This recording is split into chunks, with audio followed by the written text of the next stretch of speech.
Waalaikumsalam warahmatullahi wabarakatuh. Sebelumnya kami dari LPM Surakarta mengucapkan selamat dan sukses atas terpilihnya Bapak Rosman Ya. Anwar sebagai Rektor UIN Sunan Gunung Bandung. Ya. Perkenalkan, saya Ajeng Kurnia Putri selaku reporter LPM Surakarta. Mungkin kita bisa langsung saja ke sesi pertanyaan. Sebelumnya Bapak boleh perkenalkan lagi. Perkenalan ya. Baik, saya Rasyihad Anwar. Dengan gelarnya nggak? Boleh. Ya. Saya Profesor Dr. Rasyihad Anwar MAG.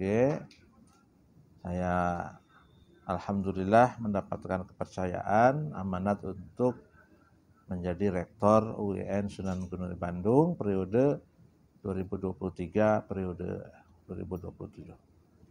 Baik, terima kasih Pak. Perjalanan karir Bapak Rosman Anwar sebelum menjadi rektor hingga menjadi rektor itu seperti apa sih Pak? Oh ya. Ya, perjalanan saya agak panjang ya. Panjang. Saya diangkat menjadi PNS tahun 1995. Ya. Kemudian saya menjadi dosen biasa. Setelah itu saya melanjutkan program S2 ke Jakarta dan S3. Kemudian pulang, dan setelah pulang ke UIN Bandung, waktu itu masih IN ya, saya memulai karir sebagai sekretaris jurusan tafsir hadis pada waktu itu. Sekarang jurusan IAT. Kemudian selanjutnya menjadi ketua laboratorium Fakultas Usuluddin. Setelah itu menjadi wakil dekan 1 Fakultas Usuluddin. Setelah itu menjadi dekan Fakultas Usuluddin. Setelah itu menjadi wakil rektor 1 dan sekarang menjadi rektor. Jadi tangganya dari bawah nih. Alhamdulillah rabbil alamin. Memang dari bawah dan panjang juga ya Pak. Panjang perjalanannya ya. Bapak pernah terpikir gak dan terbayang bisa menjadi seorang rektor gitu?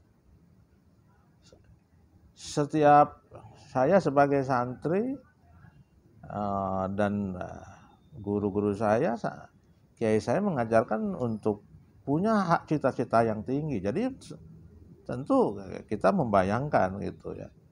Dan kita semua harus punya cita-cita itu ya. Jadi memang kita harus membangun mimpi setinggi-tingginya ya untuk bisa mencapainya. Saya membayangkan itu. Jadi memang sudah punya tekad dan mimpi yang tinggi ya Pak? Betul, betul.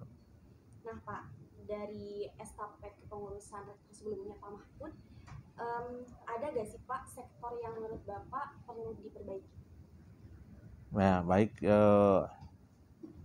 kita harus mengakui bahwa UIN Bandung hari ini berada pada satu keadaan yang patut membanggakan ya, karena banyak prestasi-prestasi yang kita raih di berbagai bidang ya, bahkan dalam beberapa versi pemeringkat kampus, misalnya Webometrik dan Simago, kita bahkan berada di posisi yang paling atas, jadi lingkungan perguruan tinggi keagamaan Islam negeri ya. Nah tentu prestasi ini bukan lahir begitu saja, ada sebuah proses dari awal, mulai proses mendirikan ya oleh Profesor Dr. Kiai Anwar Musaddad ya. Pondasinya dibangun terus ya, setahap demi setahap, seperti kita membangun sebuah gedung yang tinggi gitu ya. Ada pondasi, ada rektor yang membuat pondasi, kemudian rektor yang lain meneruskan, rektor yang lain meneruskan sampai Prof. Mahmud sebagai rektor ke-9 itu sudah pada fase menyempurnakan ya. Dan saya sekarang meneruskan. Jadi pada dasarnya setiap rektor itu meneruskan program-program yang dilaksanakan oleh rektor sebelumnya. Karena UIN Bandung itu untuk pengembangan UIN ke depan itu sudah ada sampai 2045 ya. Itu sudah apa yang disebut dengan rencana induk pengembangan. Nah, rencana induk pengembangan itu harus menjadi rujukan siapapun rektornya. Jadi relnya itu sudah ada tuh. Cuman mana rel tahap ini, tahap ini, tahap ini. Nah, itu rektor-rektor yang. Nah, jadi kalau misalnya tadi apa saja yang mungkin yang perlu yang dikembangkan. Menurut saya mungkin bukan kekurangan tapi prioritas ya, prioritas. Misalnya kita harus akui bahwa pada periode kepemimpinan Prof. Mahmud, pembangunan fisik itu fisiknya luar biasa ya. Berkembang dengan pesat ya, sebagaimana kita lihat gitu ya. Lalu kemudian juga internasionalisasi kampus juga sudah dicanangkan. Cuman karena waktu itu masa pandemi untuk tidak optimal. Nah, ini yang mungkin tugas saya sebagai rektor hari ini untuk bagaimana yang dulu tidak optimal itu saya optimalkan. Misalnya salah satu program unggulan saya sebagai rektor adalah internasionalisasi kampus. Bagaimana kita memperkenalkan kampus ke dunia internasional dan bagaimana memperkenalkan sivitas akademik ke dunia internasional. Itu mungkin yang yang kita optimalkan. Mungkin juga penguatan SDM dosen misalnya kita akan semakin optimalkan kompetensi untuk mengajarnya. Lalu kemudian mahasiswanya, mutunya kita akan coba kembangkan lagi, perkuat lagi sehingga harapannya ketersiapan mahasiswa terjun ke lapangan itu semakin sempurna gitu ya. Pengembangan kurikulum misalnya nanti ya, sebagainya. Atau misalnya pada periode sebelumnya itu program Smart Kampus misalnya belum optimal atau belum utuh gitu ya. Tentu tugas saya kemudian akan melanjutkannya lebih sempurna. Jadi prinsip yang saya bangun adalah adagium al-muhafadzah alal qadimi shalih wal akhdu bil jadidil aslah. Mempertahankan capaian-capaian program-program yang baik dan kemudian mengambil inovasi-inovasi yang lebih bagus. Itu prinsipnya ya. Jadi tidak mereduksi ya, tidak menghilangkan tapi mengembangkan, menyempurnakan dan melanjutkan. Ya. Tadi Bapak menyebutkan salah satu program unggulan Bapak yaitu membranding UIN Gunung Jati Bandung ke internasional. Dengan metode seperti apa, Pak? Ya. Jadi internasionalisasi kampus itu sebenarnya ya merupakan program bersama, bahkan menjadi program dari visi misinya Bapak Presiden kita itu kan diantaranya itu ya, punya daya saing global ya, juga Kementerian Agama. Nah, kita ingin mencoba mengembangkan atau menginternasionalisasi kampus itu dari beberapa sisi ya, terutama dari tridharma perguruan tinggi saja. Misalnya dari aspek pengajaran atau pendidikan. Kita sekarang sudah mulai membangun kerjasama dengan beberapa perguruan tinggi untuk program MBKM atau Mobility Program. Nah, baik itu yang dalam skema yang dibiayai oleh pemerintah ya, atau atas inisiatif dari mahasiswa sendiri. Misalnya, alhamdulillah kita kemarin mengirimkan 4 mahasiswa dari kita untuk mengikuti program MOSMA, tahu ya? Mobility Program itu program Kementerian Agama sebenarnya ya, kerjasama antara LPDP dengan Kementerian Agama. Dan kita bisa mengirimkan 4 orang mahasiswa kita, 2 ke Amerika, 1 ke Malaysia, 1 lagi ke ke Maroko ya, untuk untuk program MBKM selama 1 semester. Jadi nanti mereka di sana 1 semester, di sini nggak kuliah. Nanti nilainya dikonversi ya. Atau misalnya nanti kita akan sering lagi untuk pertukaran pelajar. keluar gitu ya, untuk mahasiswa. Nah, untuk program MOSMA itu nanti kita akan salah satu yang akan kita ikhtiarkan, nanti kita akan melakukan inventarisir mahasiswa-mahasiswa semester 4 atau semester 5 ya, yang TOEFL dan TOEFL-nya bagus gitu ya. Kemudian kita bina untuk program MOSMA tahun depan, sehingga harapan saya, cita-cita saya tahun depan yang berangkat MOSMA itu bukan saja 4 tapi bisa 50 ya, dari satu fakultas 10 targetnya ya, sehingga semakin banyak yang kita kirim mahasiswa ke luar negeri, atau melalui program KKN luar negeri. Nah, kita sudah mulai KKN luar negeri Jepang, nanti kita kembangkan lagi nanti KKN di mana. Apa strategi KKN luar negeri itu? Karena selama 40 hari nanti mahasiswa itu ada di sana ya, yang sekarang ada di Jepang kan. Nanti dia mengenal beberapa perguruan tinggi, kemudian tanya-tanya tentang beasiswa, harapannya nanti dia bisa melanjutkan S2-nya di luar negeri. Itu yang mahasiswa. Lalu yang pengajaran ya, kemudian dosennya kita tentu juga akan mendorong dosen-dosen untuk banyak terlibat dalam event-event internasional kayak mungkin international conference atau penelitian kolaboratif ya, atau apalah. Jadi saya ingin dosen-dosen itu banyak berinteraksi dengan luar ya. Lalu kemudian apalagi yang bisa kita lakukan, di antaranya adalah publikasi internasional tetap menjadi unggulan kita ya. Kita akan mendorong dosen semakin banyak menulis di jurnal-jurnal internasional, karena itu juga berarti internasionalisasi ya.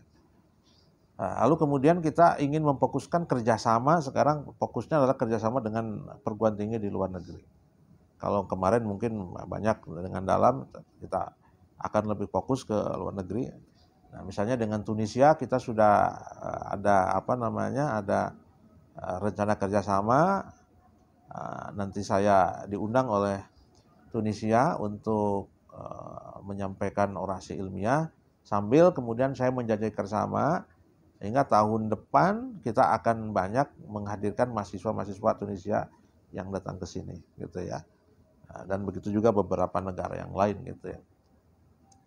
Nah, tentu karena ini juga perlu ada skema pembiayaan ya, mungkin nanti kita berikhtiar bagaimana supaya ada beasiswa-beasiswa yang bisa diberikan kepada. Nah, itu beberapa ya. Atau internasionalisasi kampus juga mungkin kita akan penguatan lembaga bahasa. Nah, nanti kita punya skema. Untuk mahasiswa baru kita akan melakukan semacam pemetaan untuk TOEFL dan TOEFL-nya itu mana, nanti yang TOEFL-nya sekian sehingga nanti treatmentnya lebih mudah. Nah, nanti yang ikut pembinaan di pusat bahasa itu yang TOEFL-nya sudah bagus misalnya 5, tentu dia mungkin akan dilepaskan dari kewajiban untuk mengikuti pembinaan bahasa. Kita akan fokuskan saja misalnya nanti mahasiswa tertentu untuk tergantung dengan kebutuhannya apa dia ya. Itu beberapa ikhtiar yang akan kita lakukan. Di samping tentu internasionalisasi itu termasuk juga mungkin pelayanan. Kita akan menggunakan bahasa Inggris untuk pelayanan informasi misalnya. Kita ikhtiarkan nanti nama-nama kita buku-buku kita sudah mulai kita pakai ada bahasa Inggris, bahasa Arabnya. Mungkin juga nanti nama-nama kita sudah pakai bahasa Inggris itu yang misalnya. Terus lanjut Pak, beranjak ke fasilitas mungkin ya Pak. Apakah fasilitas di UIN Sunan Gunung Jati Bandung ini akan difokuskan di kampus 2 atau memang akan ada penambahan lagi di sini di kampus 1? Kalau kampus 1 kan lahannya sudah sangat terbatas. Paling kita mungkin nanti harapan saya paling kalau nambah itu untuk parkir ya. Jadi nanti mudah-mudahan nanti ada parkir yang ke atas itu ya, di belakang itu, untuk mengatasi kreditnya ini ya. karena lahannya sangat terbatas ya tentu nanti kita pengembangannya di kampus 2 ya. Paling kelengkapan aja, fasilitas-fasilitas di kelas segala macam ya. Kalau lahan kan sudah sangat padat ya. Jadi kita pengembangannya di kampus 2. Lalu Pak, tanggapan Bapak mengenai Fakultas PEBI yang mengadakan kuliah larut malam seperti apa? Ya ini kita sudah berkoordinasi dengan Warek 1, kita memang sudah menginstruksikan ya supaya ditiadakan, dan saya dengar sudah diusahakan. Karena ada beberapa kelas yang sebenarnya bisa dimanfaatkan. Insya Allah bisa di atas itu ya. Jadi memang pengadaan kelas malam itu hanya untuk sementara saja? Ya, saya kira tidak boleh ya. Saya pertimbangannya banyak ya. Karena malam itu, karena mahasiswa kita ada yang dari jauh juga macamnya. Jadi kita batasi kuliah itu maksimal itu sampai maghrib lah. Kalau lebih dikit ya sampai jam 7. Lalu Pak, untuk tahun yang akan datang apakah ada rencana untuk penambahan kuota mahasiswa baru? Oh tidak, saya sudah bicara, mungkin kita tidak akan menambah kuota. Walaupun nanti kita ada penambahan gedung kuliah ya di kampus 2, nanti kita akan pindahkan nih 2 fakultas nih tahun depan ke sana. Nah, jadi ini akan semakin ini, kuota insya Allah tidak akan kita tambah ya. Supaya semakin nyaman ya. Kira-kira fakultas apa saja yang akan dipindahkan? Nantilah, itu masih dalam agenda pembicaraan. Lalu Pak, inovasi Bapak untuk UIN Bandung seperti apa? Ya tadi jadi beberapa inovasi yang saya lakukan dalam banyak hal ini sebenarnya ada beberapa ya. Pertama sekaligus memperkenalkan program unggulan ya, biar nanti ini kan nanti yang menonton mahasiswa juga ya, atau mahasiswa terbuka ya. Ada 5 program unggulan ya. Pertama, peningkatan kualitas. Misalnya kita tadi internasionalisasi ya, itu sudah masuk ke situ. Lalu kemudian kita nanti akan meningkatkan akreditasi kita di 2024 APT atau akreditasi perguruan tinggi. Lalu kemudian kita menginginkan di periode kepemimpinan saya itu 60-70% itu akreditasinya unggul. Sekarang masih 46 ya, 46. Sekitar 30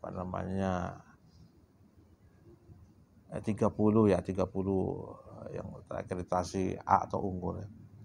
Lalu kemudian tadi ya penerapan standar internasional layanan pendidikan tinggi. Jadi saya nanti menginginkan pelayanan itu serba praktis, serba mudah ya. Lalu kemudian penguatan relevansi dan daya saing ya, serta moderasi beragama ini tentu tetap menjadi program unggulan ya. Daya saing itu termasuk juga daya saing kualitas lulusan. Nanti kita akan lebih mensosialisasikan program MBKM ya. Karena dengan program MBKM itu nanti mahasiswa akan bisa mengambil mata kuliah untuk memperkuat kompetensinya di luar prodi dirinya. Jadi kalau misalnya dia berkeinginan menjadi seorang bisnis digital misalnya ya, maka katakanlah dia misalnya di fakultasnya tidak ada program digital ya, atau program programming, dia nanti bisa mengambil mata kuliah itu di fakultas saintek misalnya, atau di fakultas yang lain gitu, dengan program MBKM. Itu salah satu cara memperkuat daya saing mahasiswa. Lalu kemudian nanti kita akan insya Allah akan membuat LSP atau lembaga sertifikasi profesi. Nanti setiap mahasiswa itu yang selesai dari kita akan mendapatkan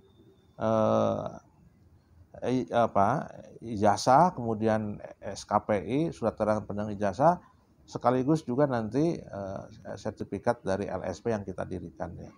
Jadi saya tetap berpikir bagaimana supaya mahasiswa itu begitu keluar, masa menunggu untuk bekerja tidak terlalu lama. Maka salah satunya menurut saya adalah dengan mengembangkan kurikulum, artinya kurikulum mungkin nanti bisa dimodifikasi lagi, atau kemudian juga MBKM ya, termasuk juga bekerja sama dengan mitra-mitra yang lain. Lalu kemudian, nah ini program digitalisasi juga program unggulan saya. Nanti kita harapkan pelayanan atau proses tridharma perguruan tinggi di kampus itu serba digital.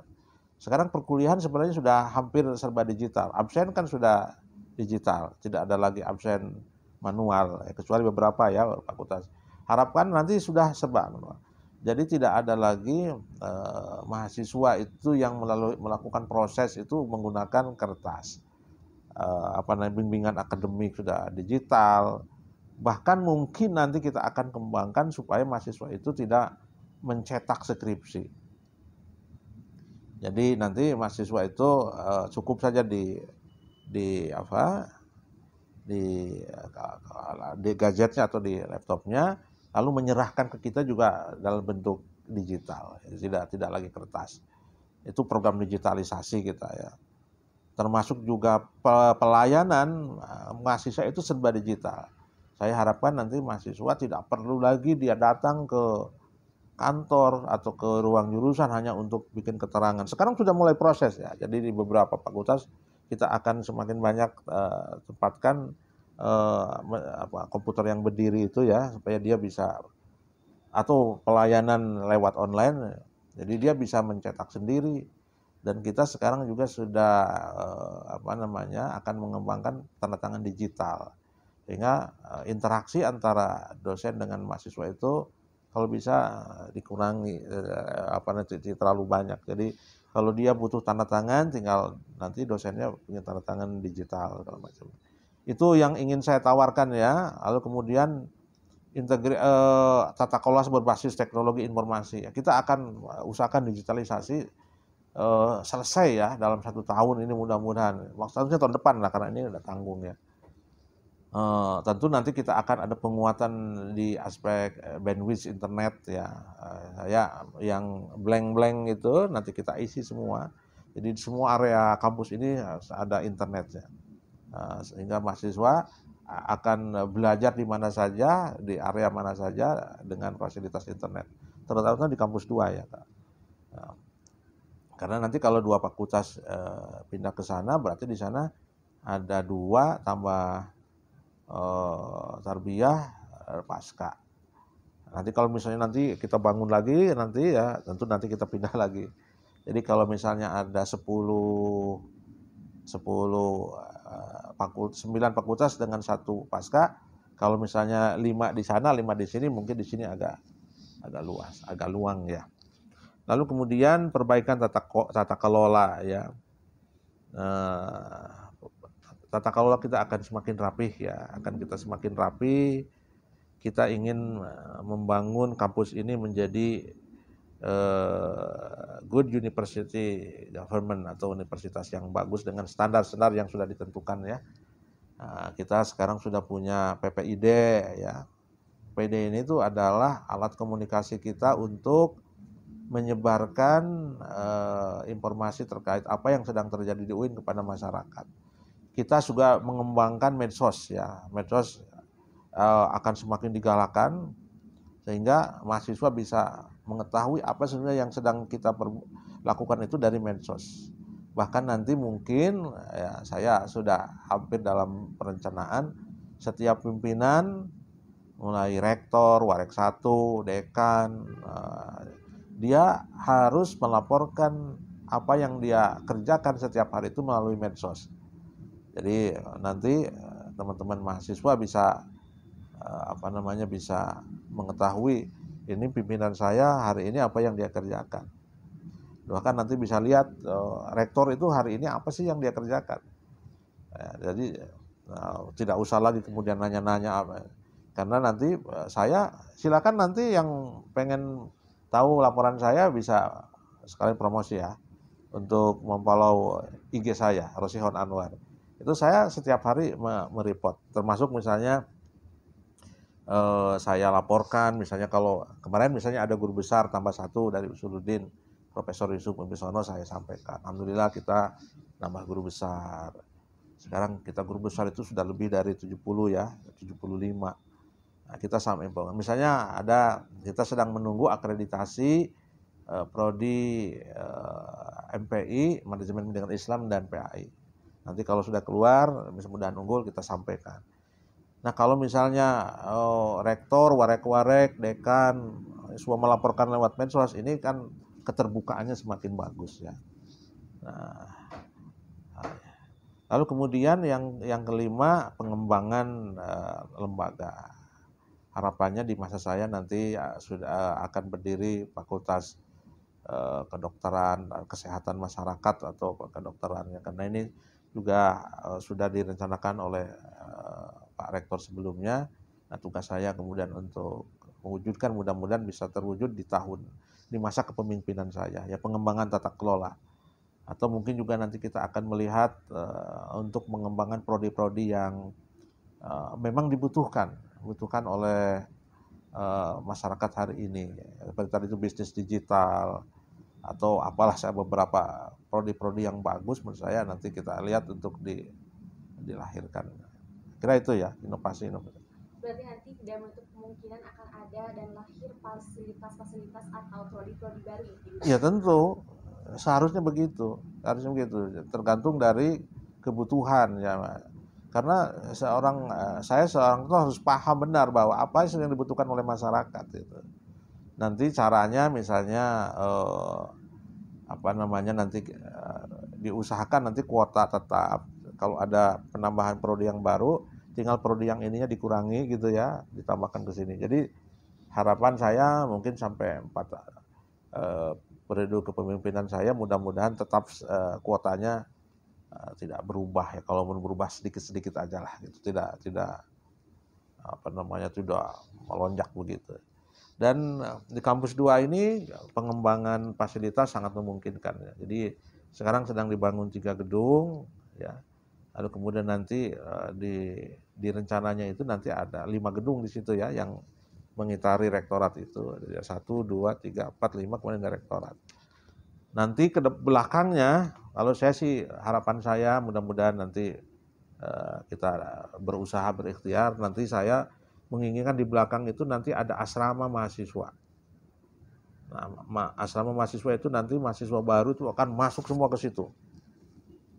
Di asrama itu lalu kita akan berikan penguatan bahasa Inggris, bahasa Arab, lalu kemudian penguatan jerosa Islamiyah gitu.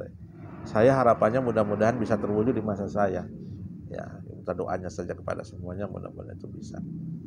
Gitu ya. Tadi di kampus 2 dibangun 5 gedung baru ya Pak? Sekarang baru 3. Digunakan untuk gedung apa Pak? Ya tadi itu kan nanti ada 2 fakultas pindah kan? Iya.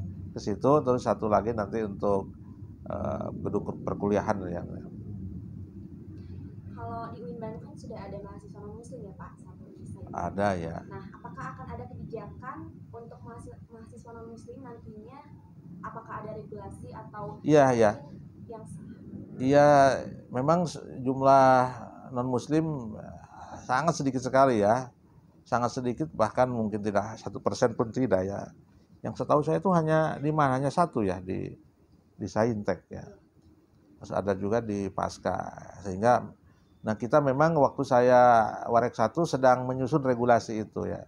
Misalnya bagaimana praktek ibadahnya untuk mahasiswa non muslim, kan nggak mungkin praktek ibadahnya sholat ya. Atau misalnya tilawahnya gitu, apakah nanti dia tetap harus belajar membaca Quran, tidak. Asasnya adalah tentu hak asasi manusia dan kebebasan beragama itu tetap tidak ada pemaksaan macamnya.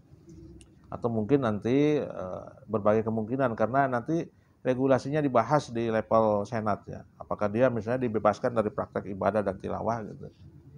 Jadi dia tidak berkewajiban untuk mempraktekkan ibadah secara islami gitu ya, karena dia bukan muslim ya. Ya, mudah-mudahan regulasi ini sudah lahir nanti di tahun ini. Kan prosesnya nanti regulasi itu dibawa ke senat, kemudian nanti menjadi surat keputusan rektor.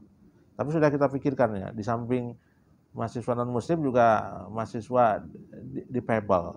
disabilitas itu juga termasuk yang sedang kita susun regulasinya. Karena kalau sarana kan sudah mulai ya untuk roda, kursi roda segala macam sudah. Dan nanti ada beberapa fakultas yang sudah akan kita rencanakan untuk ada liftnya ya. Mungkin yang sekarang dulu 4, Fakultas Surudin, kemudian Fakultas Tarbiyah, Syariah, satu lagi adab ya. Kita mungkin tahun ini mudah-mudahan ya ada liftnya selesai. Nanti ke depan semua gedung itu harapan saya nanti ada liftnya. Karena nanti kalau semakin banyak orang yang difabel itu kan pasti dia akses ke atasnya susah kalau nggak ada liftnya. Itu cara kita menghargai atau memberikan fasilitas kepada calon mahasiswa yang difabel ya istilahnya. Gitu. Kemarin Bapak juga sudah survei ke Student Center kan ya Pak? Oh iya, tahu dari mana? Heboh ya? Ya saya baru pertama datang ke sana. Karena waktu itu saya kapasitasnya bukan siapa-siapa, mau ke situ ada apa. Sekarang saya rektor, pengen tahu seperti apa SC itu. Ternyata mengasihkan juga sih ya, mengasihkan juga. Tanggapan Bapak mengenai kondisi SC yang demikian seperti apa? Apakah mungkin nanti ada perubahan, perbaruan? Ya, saya sudah rapat dengan bagian kemahasiswaan. Intinya bagaimana kalau setiap orang tamu datang ke sana itu nyaman. Gitu aja saya rumusnya begitu. Nanti kita akan bareng-bareng lah. Kita dengan mahasiswa, ayo bareng-bareng bersihin gitu. Nanti kerja bakti lah. Ayo kita nanti pimpinan kita bareng-bareng kita beresin gitu ya. Saya lagi cari gudang-gudang gitu misalnya itu supaya barang-barang itu tidak ada di situ gitu. Bahkan mungkin nanti saya akan menyelenggarakan event di lantai 4 yang akan menghadirkan tamu-tamu dari Jawa Barat. Biar harapan saya nanti supaya beberesan heula gitu kan era lamun kotor gitu. Ya nanti kita benahi ya supaya nyaman gitu, enak. Mungkin saya akan sering juga nanti ke sana. Nanti nongkrong di PSM, nyanyi lah, belajar nyanyi gitu ya. Saya udah ngomong ke PSM, ini saya latihan di sini ya. Mangga Pak, mangga gitu. Lihat-lihat seperti apa gitu. Supaya seperti tidak SC itu seperti gedung yang serem, enggak, kita datang aja ke sana. Bila perlu nanti kita zikir bersama dengan mahasiswa di lantai 4 ya. Lantai 4 ya? Aula? Nanti bareng-bareng nanti di lantai 4 kita ya dikir bersama nanti di lantai 4 biar semua orang tahu SC itu seperti apa. Tapi insya Allah mudah-mudahan kalau kita mengadakan event di sana pasti unit yang di bawah itu beberes gitu. Ya ekspresi mahasiswa oke lah nggak apa-apa. Ada beberapa lukisan yang bagus tapi asal rapi aja gitu ya, rapi. Jadi nyaman gitu. Saya sudah rapat dengan tim terkait ya, mudah-mudahan nanti ada perbaikan dan lebih rapi supaya betah di sana itu. Nah, ya. Tapi ada diliput juga kok oleh ini teman Suaka, siapa namanya? Iya. Karena itu mau ngikutin saya terus gitu. Termasuk kemarin final sepak bola antara Al-Jamiah dengan Tarbiyah. Wah itu ada dari Suaka juga. Bagus lah. Lalu Pak, dalam pemilihan wakil rektor saat ini, apa pertimbangan Bapak sehingga akhirnya memilih jajaran Bapak saat ini? Ya tentu kita melihat dari profesionalitasnya. Karena sesungguhnya pembantu-pembantu saya atau wakil-wakil saya itu bekerja sama dengan saya. Jadi saya harus memilih orang-orang yang bisa bekerja dengan saya. Gitu kan? Nah, jadi tentu bukan berarti hanya sekedar itu, kita lihat rekam jejaknya, profesionalitasnya gitu ya. Dengan pertimbangan yang matang insyaallah. Untuk pertanyaan terakhir mungkin dari titipan mahasiswa berkenan untuk menjawab. Ya, silakan. Dari username Ali Ajhar 14 bertanya, kebijakan rektor dalam menghalau paham LGBT agar tidak masuk ke ranah. Oh iya, ya penting ini ya, penting. Saya sudah mulai di itu ya, PBAK. Saya instruksikan kepada Warik 3 jangan sampai ada unsur-unsur LGBT masuk ke kita. Apapun bentuknya ya. Baik itu dari selebaran dan alhamdulillah kemarin bisa diantisipasi. Tentu saya mungkin akan mencoba merubah model pembinaan kepada mahasiswa ya. Mungkin lebih akrab lagi ya kira-kira begitu pembinaannya. Kita nanti mungkin Warek 3 saya minta sudah harus sering banyak nongkrong dan pembinaannya di lapangan gitu, di tempat yang terbuka gitu. Sehingga unit UKM itu semua dalam proses dalam pembinaan yang lebih terbuka gitu ya. Nah, lalu kemudian LGBT kita pantau. Nah, salah satu juga mungkin yang akan kita usahakan adalah kerjasama antara kampus dengan asrama-asrama di sekitar kampus. Nah, ini yang akan kita gerakan. Nanti kita akan mengundang pemilik-pemilik asrama gitu untuk bekerja sama dalam pembinaan penghuni-penghuninya. Jadi sebelum ada asrama mahasiswa, kan kalau ada asrama semua harus ke sana. Sebelum itu nanti dipastikan setiap asrama itu ada semacam pembinaan lah gitu ya. Nanti bentuknya. Nah, untuk menyisir yang LGBT itu. Saya sampai hari ini saya belum mendapat laporan. Tapi mudah-mudahan tidak ada lah ya. Mudah-mudahan tidak ada. Kita akan terus halau ya LGBT. Terus? Lalu selanjutnya pertanyaan dari Hoirul 25. Untuk kasus pencurian yang sering terjadi di dalam kampus, apa terobosan baru? Oke, ini juga bagus pertanyaannya ya. Jadi nanti dalam perencanaan saya kita akan ada ini ya,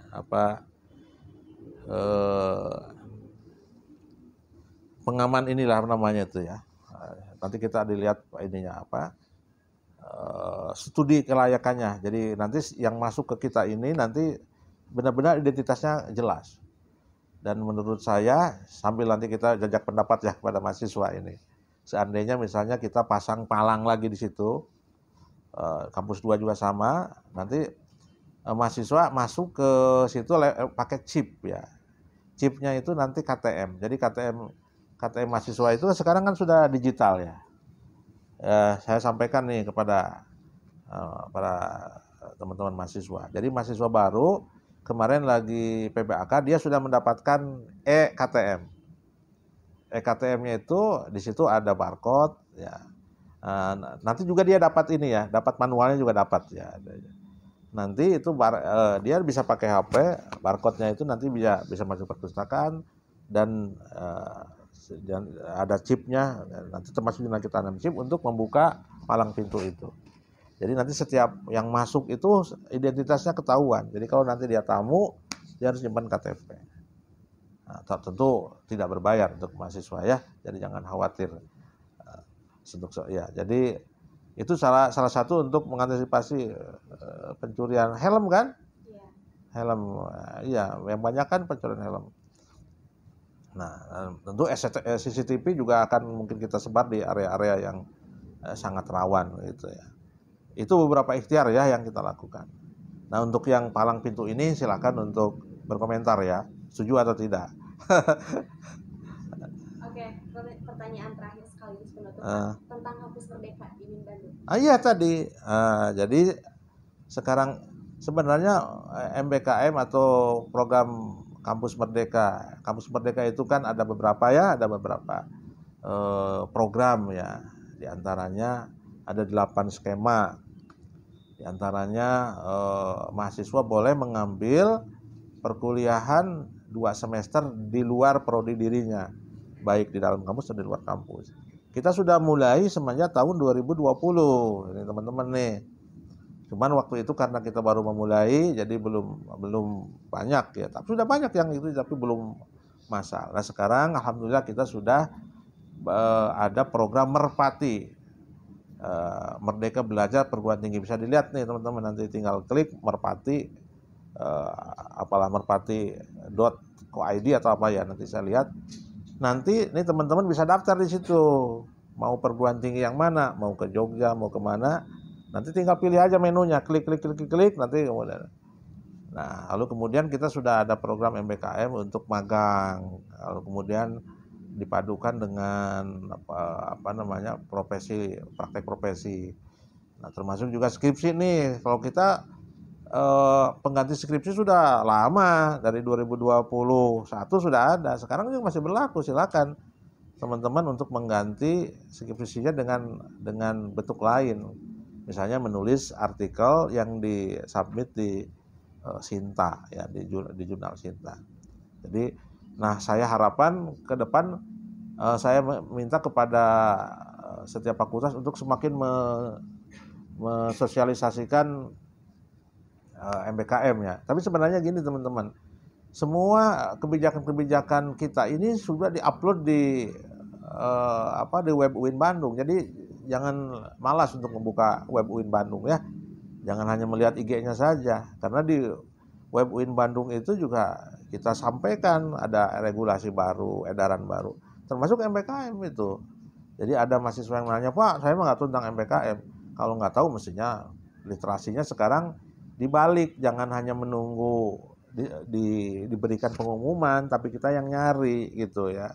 Dan kita kan sudah ada media, ada IG, ada web UIN dan sebagainya. Insya Allah lah saya kira kita bekerja sama bekerja untuk membangun kampus kita yang amat kita banggakan ini. Baik, terima kasih. Ya. Cukup untuk sesi pertanyaan kali ini.